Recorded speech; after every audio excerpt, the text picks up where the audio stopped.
Wonderful. So I would like to first join many other presenters in thanking everyone for inviting us here.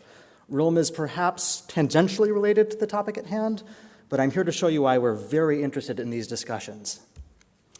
This presentation will be divided into 3 parts. First, I'll show you all the data that we do have, how we've tried to standardize it, how we've interlinked it, and how titles fit into it. Second, I'll show you how we've done standardization and linking work in the past, primarily on author names. And third, I will beg for your assistance in thinking about how to standardize and link our works lists, and explain why it's moderately hard given how our data is set up. This slide can take me 3 or 4 minutes in its full form, so here's the short version. RILM Abstract started in 1966, and for 50 years we've been collecting our data in computer databases. We went truly digital only in terms of distribution back in 2008. And we've also started expanding recently. In 2015, we released RILM music encyclopedias, and in 2016, we released MGG Online, expanding into full-text collections with both.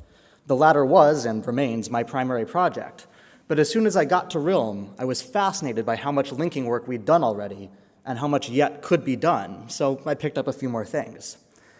One of those was presented at the 2017 Digital Libraries for Musicology conference. I gave a talk, from which I stole this slide, about the API that I'd built to allow outside researchers to start fooling around with our data. And at that talk, I included this joke. As any musicologist can tell you, the fact that we've been collecting data for 50 years is a great thing. As any software engineer can tell you, there's good news and there's bad news. And both the good news and the bad news is that the data has been shoehorned into the same format, is dictated by editorial convention, and is thus somewhat straightforward for computers to parse. The standard format in the RILM Abstract subject headings for a symphony, for example, is symphonies number blank, opus number blank, using key of the piece as a fallback where needed. This is disambiguated contextually, though, which is a bit of a holdover from our print days. All of the terms that are highlighted in green on this list are always preceded by the composer name, which means that the Opus 125 up there is 99% likely to be Beethoven, the Opus 128 happens to be Malcolm Arnold, and there's a few more examples down below. Now, some of our index strings require personal names to be placed before the symphony's term for more context. The first 2 terms highlighted in red up there are used when another human being comes first. For example, an article describing Leonard Bernstein's recording of Beethoven 9 would start with Bernstein, Leonard, then recordings, then the symphony's term itself. To further compound this, in 2019, we took over ownership of the Index to Printed Music, which is a collection of print editions annotated with metadata. Since the switchover, we've merged the data into RILM Abstracts. And that is right, all of the authors and some select other metadata now share IDs with their equivalent entries in RILM Abstracts.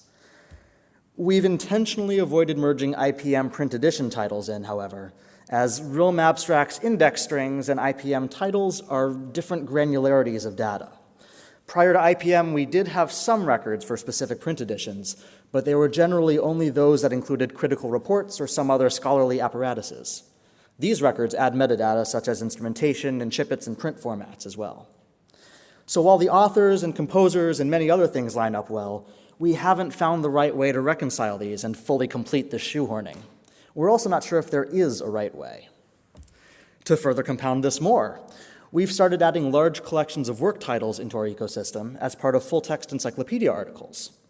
This is a works list from the Puccini article of the Franz Steiger Opernlexikon, which consists of 3 volumes listing operas by composer, librettist, and title. Every article in this encyclopedia, and in RILM Music encyclopedias as a whole, is indexed in TEI. This is a TEI table element that's rendered using CSS.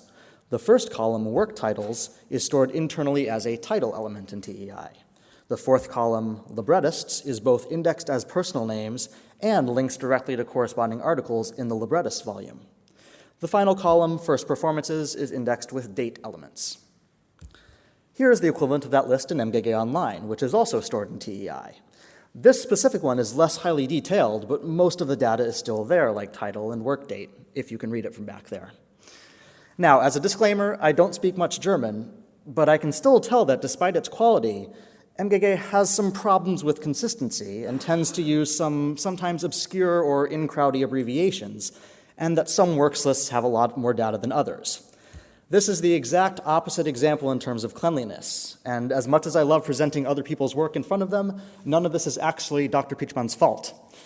Just like RILM Abstracts has 50 years worth of history, this citation possibly started back in MGG1, was adapted by the editorial staff for MGG2 in print, and actually was cleaned up by the editorial staff as part of this new online edition. So it's very, very hard to automatically encode the 17,000 articles of this encyclopedia reliably, let alone to perfect accuracy or cleanliness. That said, we use TEI because it's very simple to identify the same data across many different textual presentations.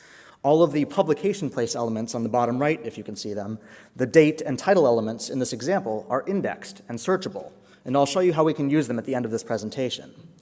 But just as you saw with RILM Abstracts and IPM, we found it hard to maintain consistency and links across our data sets, let alone when trying to link out to other data sets. Nonetheless, I hope that's why we're here. But why is RILM here? Well, remember when I said we had 50 years worth of data? That also includes 50 years worth of author names.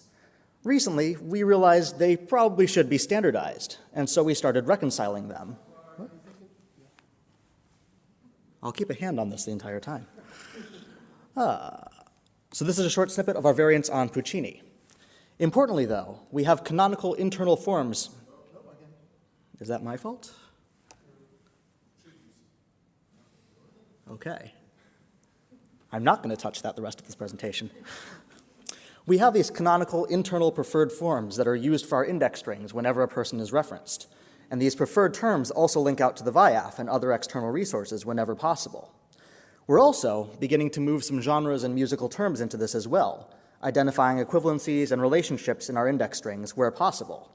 And big disclaimer, this is intended for internal use only, to help link our data and to help users browse it. While we do plan to expose the bibliographic authority cards at some point, we are definitely not trying to become a resource on the hierarchy of genres. And if you remember this list from before, given our structure, we can't actually link the top 3 terms here as being related or variant titles of the same work because we know that we can't guarantee they're all Beethoven, even though the last 2 are. So this final project is where it sort of starts to come together. I've built an, air quotes, thesaurus extension to help link the RILM Abstracts and IPM data to the RILM Music Encyclopedias and MGG TEI data.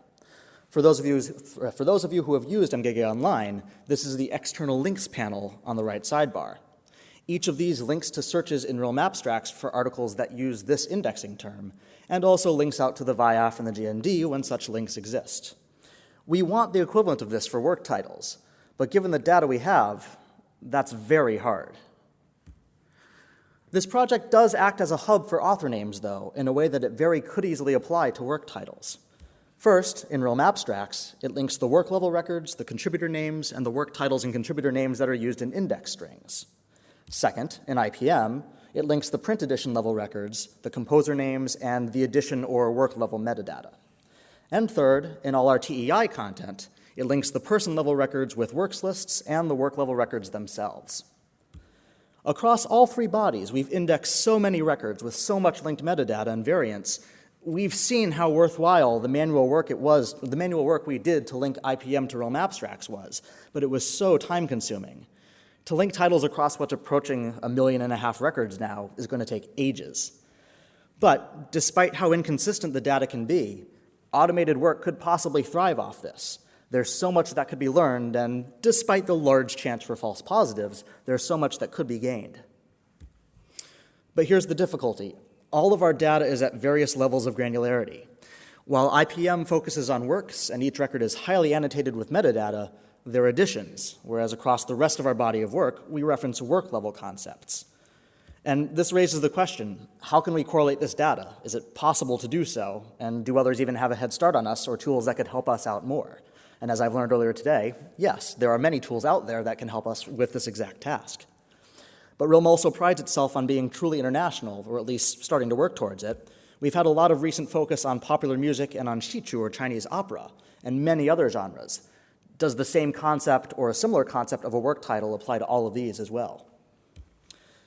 emphasis added this time. That's why we're here.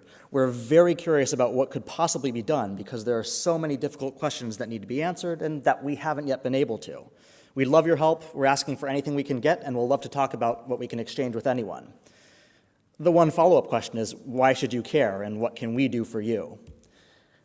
This is a big one. We've got some scholarly ground truth in machine-readable, ontology-like formats, and I apologize if I offended any metadata people here with this claim, but speaking as a software engineer who sometimes pretends to know things, I'm pretty confident in that. We've got a lot of collections of data that have very explicit metadata linked via very explicit relationships. Now, in terms of what we can help you do with your data, this is some output that we've been currently working on.